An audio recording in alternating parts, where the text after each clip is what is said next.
Tired of requirement issues that are vague and lead to headaches? Hi everyone, and welcome. Today, we're diving into the essential skill of crafting clear and effective requirement issues in Jira, which is crucial for successful project management. First, let's begin in Jira. Select Create Issue at the top of the screen, then choose the correct project from the drop-down menu. Now, the most crucial choice: select the correct issue type. Ideally, choose Requirement or Requirement Issue. If those aren't options, utilize Story or Task, but make sure the type is suitable for specifying requirements. Next, let's focus on the Summary field. This is a brief but descriptive title. Think of it like a headline. State what the requirement is, briefly and clearly. For example, user can reset password. The Description field is where you provide the details. This is where your issue becomes robust. Describe the requirement completely. Think about the context. State the user's need. If applicable, include the conditions. When should this requirement apply?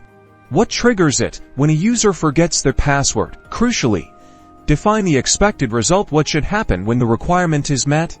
The user receives an email with instructions. Be specific here. Additional fields for completion include priority, to declare the importance of the issue, and assignee, to indicate who's responsible. Utilize labels to categorize the issue, and attachments to include relevant documents. Review your issue. Is it clear?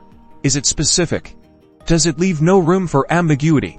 Does it provide all the requirements for stakeholders? If so, you're good to go. Remember, well-defined requirement issues in Jira boost communication and overall project success. Thanks for watching, and happy Jira.